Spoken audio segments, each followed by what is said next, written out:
Today we're gonna talk money. I want to talk to you guys about how I view my relationship with money and how I've gone from being somebody who felt kind of guilty for making money to feeling really good about how I make my money, the role that money plays in my life. It plays in all of our lives. My name's Andres Tagliaferro, or you can just call me Tags, and I'm an entrepreneur. I have had a very shaky relationship with money growing up. I'm an immigrant from Venezuela.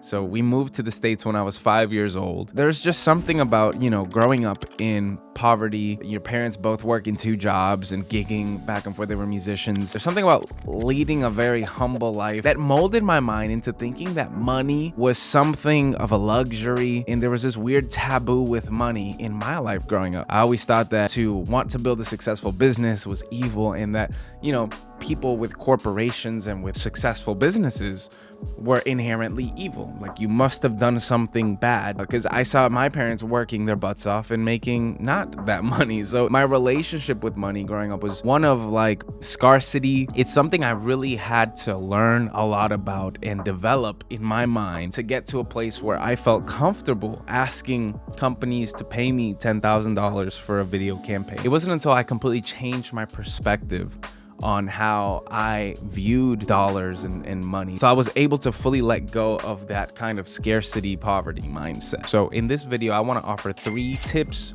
or mindsets to get you to a healthy place and a healthy relationship with money. Number 1, money is not evil. The love of money is evil. There's a difference between making money from building a successful service or a product that helps contribute to society. There's a difference in trading valuable goods and services for currency, and just being in love, being greedy, being arrogant, and being somebody who just needs to have this number in their bank account to feel satisfied with themselves, or is looking at money as a form of validation. So I don't think that the money is the issue. It's your heart, the posture of your heart towards money. And that's something I want to address here, because I feel like a lot of us who grew up very humbly might have adopted this weird, for some reason, I can't even pinpoint where it stems from personally, but we might have adopted this idea that money in and of itself is evil. And that's a myth. That's false. That's not true. In fact, you can do so many good things with money, and most of the philanthropy and the things that get done that help society can only be done with money. So if you're somebody who really doesn't think that they're that arrogant kind of person or that greedy kind of person, in fact, they feel kind of guilty for even wanting money, I think that that's stemming from an unhealthy place in your life. And again, it's not a bad thing to be ambitious. It's not an evil thing to want to be prosperous. I think that it's all about our heart's posture, and that's something I want to get into here with the next 2 points. Point number 2 is that if you do have some sort of weird relationship with how you view money, then don't view money as an abstract thing. Look at it as the currency that you gain from contributing to society. The truth is that we live in a capitalistic world. If you live in the United States, you know that that's just how things are. If you want to feed your family, you need money. If you want a shelter over your head, you need money. If you want water to drink, you need money. Money is not this evil thing that you just have to have. Don't stop looking at money as this green dollar bill. Look at money as the tradable item for the things that we actually need to live and to thrive in the world. That little mind shift of seeing money not as the Benjamin's baby, but as the means to live should change the way you operate with it, right? So if that's the case, like I said, look at money as just the tradable currency for what you have to offer. So if you do feel some sort of guilt, I'm talking from experience, right?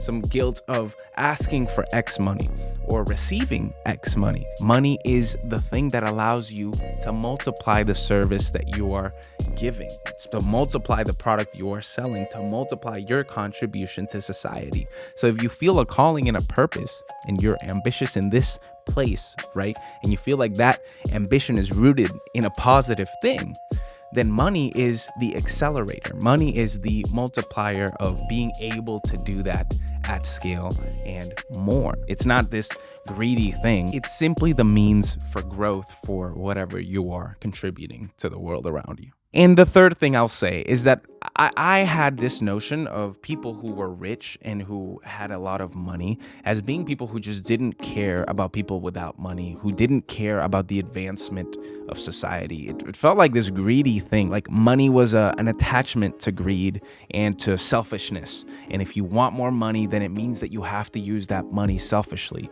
You see the people, unfortunately, negativity rises in society, right? So in social media, we might see those people who flaunt this or that or brag about this or that. But the truth is that that's not true. And here's the third fact I want to say is you cannot make significant change without money. If you want to do anything that you consider good in the world, it takes money. And I don't even mean, it doesn't even have to go to the level of philanthropy of like Mr. Beast building houses in Africa. I don't even mean that kind of stuff. I mean the simple act of if you have a calling and you want to do something for your local community, but you can't feed your family, you can't pay for your rent, support your spouse, or you feel like you can't contribute to the family you're staying with if you're still at home with your parents. Like, these are things that are going to keep you from doing the things you're called to do.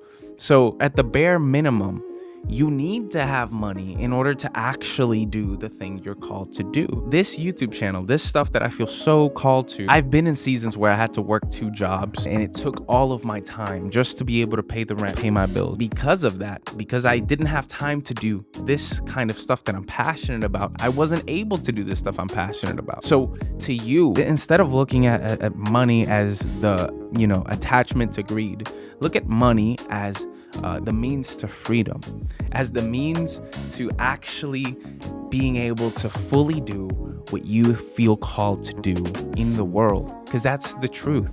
Money is not this evil thing if you're not your heart in an evil way. Like, money equals opportunity. Money equals time. These things is what money stands for. So I want you to get out of that weird scarcity poverty mindset that like you believe that the rich people just automatically think you're below them.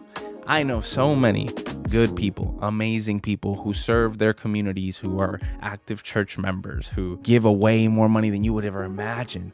And the only reason they're able to do that, the only reason they're able to be that level of person is because they have avenues and they've had ambition in areas that have equated to them being free and equated to them being able to give more. So with those 3 little breakthroughs there, I just want to share the story of somebody who's impacted my life as I read and I study. And I recently really read the story of Solomon. If you don't know the story of Solomon, biblically and historically, he was the richest king of all time. There's verses in the Bible that say that he had to do something with the gold because he didn't have enough storehouses to put them in. So he would create shields out of gold. Like, this is how rich he was. This is how much ambition he had. This is how good and skilled of a diplomat he was as a king. Like, he was the most blessed in the history of the Bible. I didn't know that about Solomon, because if you are a Christian and you believe, you know that Solomon was the wisest man. In fact, he had an encounter with God and he told God, man, I just want wisdom. When he became king, the Bible says he went and spoke to God. He asked God for only one thing, and it was wisdom to do his duty the best that he could. That was his one plea. And then God replied, you will have wisdom and you will also have honor and riches so that people will not question you. And, this was something that blew my mind because, again, as somebody who coming from that scarcity mindset, I only looked at money as this greedful thing. And in that book and in that verse, it highlights how it's so much more than that. It adds credibility. So, the person that might have the best advice or might be the wisest, but doesn't have these things that the world cares about, might be looked at differently. And that's a reality of the world that we live in. But ultimately, what Solomon did that I think we should all attribute to our lives is like, he wasn't focused on the money. He wasn't focused on the riches, but he also wasn't afraid of the money. And he wasn't like scared to have money. He didn't think that money was evil. A lot of us are in that extreme. If you are fully fleshing out whatever it is you have in your heart to do with your life, your purpose, money will come. And I encourage you to invite that, to find ways to bring that in, to find ways to incur more revenue, not because you're a greedy person who doesn't care about anybody else, but because it allows you to become the best version of yourself in a way, the most heightened level of yourself. If I had $1 million in my bank account right now, which I don't have, but if I did have that, it would allow me to do so much more. It would allow me to scale this YouTube channel faster. It would allow me to, provide better services for businesses with my agency. It would allow me to give more to the local churches that I believe are doing a great thing. It would allow me to donate to nonprofits that I believe in and causes that I care about. If money really is a morality issue for you, I just want you to know that you can do good things with money.